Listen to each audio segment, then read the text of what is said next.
بسم اللہ الرحمن الرحیم، السلام علیکم ورحمۃ اللہ وبرکاتہ۔ پیارے عزیز دوستوں، کیسے ہیں آپ سب لوگ؟ امید کرتا ہوں کہ آپ سب خیریت سے ہوں گے، عافیت سے ہوں گے اور ہنسی خوشی اپنی زندگی گزار رہے ہوں گے۔ آج میں آپ لوگوں کے لیے لے کے آ چکا ہوں ایک انٹرسٹنگ ویڈیو، نئے ٹاپک کے اوپر، نئے عنوان کے اوپر، ایک حدیث مبارکہ۔ تو حدیث شروع کرنے سے پہلے آپ لوگوں سے میری چھوٹی سی گزارش ہے، اگر آپ میرے چینل مسلم آفیشیل ٹی وی پر نہیں ہیں تو اس کو ضرور سبسکرائب کر لیں، ساتھ گھنٹی کے بٹن کو بھی پریس کر دیں تاکہ اس طرح کی آنے والی اسلامک ویڈیوز آپ سب سے پہلے دیکھ سکیں۔ تو چلتے ہیں حدیث مبارکہ کی طرف۔ آج کا جو ہماری حدیث مبارکہ کا ٹاپک ہے وہ آپ لوگوں کے سامنے رکھتے ہیں، بلا عذر نماز کو نہ جانے والا۔ آپ نے کیا فرمایا اس بندے کے بارے میں جس کو بلا عذر اور مسجد میں نماز کے لیے نہ جائے، اس کے بارے میں آپ نے اپنے ارشاد میں کیا کہا ہے، تو آپ لوگوں کو حدیث مبارکہ پڑھ کر سناتے ہیں۔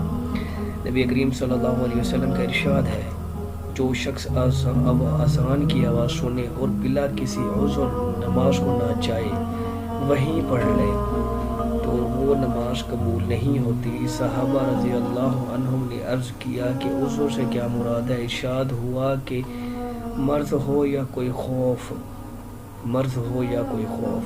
تو یہ ایک حدیث سے سارا کچھ کلیئر ہو رہا ہے کہ آپ سب کی اس حدیث مبارکہ سے کہ آپ سب نے اذان کی آواز سن کر بلا عذر مسجد میں نماز کے لیے نہ جانے کو، نماز کو نہ جائے مطلب کہ مسجد میں نہ جائے، وہیں پڑھ لے۔ وہیں سے مراد گھر ہو سکتا ہے، دکان ہو سکتی ہے، یا کوئی کارخانہ جہاں پہ بندہ کام شام کرتا ہے، نہ جائے تو ادھر۔ یا صحابہ کرام نے ہم لوگوں کے لیے، تاکہ ہم لوگوں کی رہنمائی ہو سکے، عرض کیا کہ عذر سے کیا مراد ہے؟ ارشاد ہوا کہ مرض ہو یا کوئی خوف۔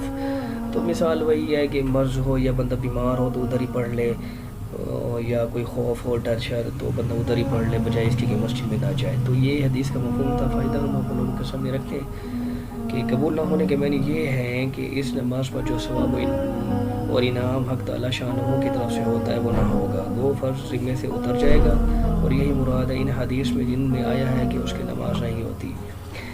اس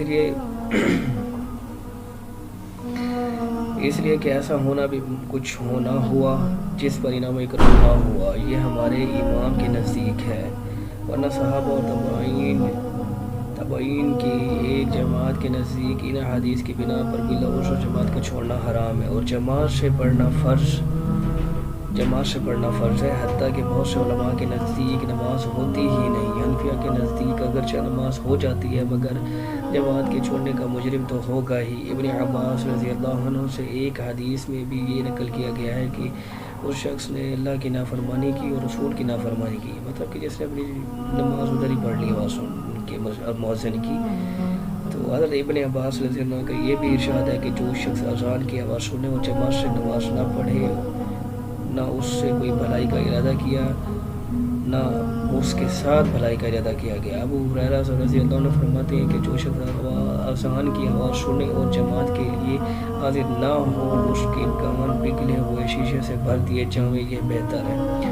تو پیارے دوستو، جو ہے نا، ہمیں اپنی حالت پر خود غور کر لینا چاہیے کہ ہم کس درجے کے مسلمان ہیں، اور ہم اپنی لائف کس طرح سے گزار رہے ہیں۔ ہماری زندگی گزارنے کا جو مقصد ہے کہ اللہ نے قرآن کریم میں اللہ پاک نے ارشاد فرمایا کہ بے شک ہم نے جنوں اور انسانوں کو صرف اپنی عبادت کے لیے پیدا کیا۔ تو بات تو ختم ہو گئی نا کہ ہم پیدا ہی ہمیں اللہ تعالیٰ نے اپنی عبادت کے لیے کیا، اور ہم دنیا کی جو ہے نا عیاشیوں میں بس مگن ہو چکے ہیں کہ ہمیں پتہ ہی نہیں ہے کہ ہمیں کس مقصد کے لیے یہاں پہ بھیجا گیا۔ تو اس حدیث کو پڑھ کر جو ہے نا ہم لوگوں کو اپنی خود غور کر لینا چاہیے کہ ہم مطلب یہ کیا کر رہے ہیں۔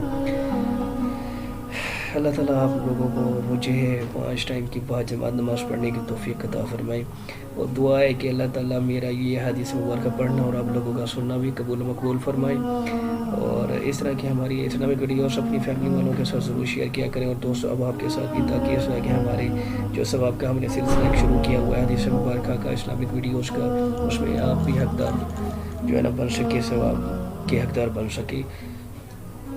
تو امید کرتا ہوں یہ میری حدیث پڑھنا آپ لوگوں کو پسند آئی ہوگی۔ تو ملتے ہیں اس طرح کی نئی حدیث مبارکہ لے کر کل آپ لوگوں کی خدمت میں، تب تک دعا میں یاد رکھیے گا۔ اللہ حافظ۔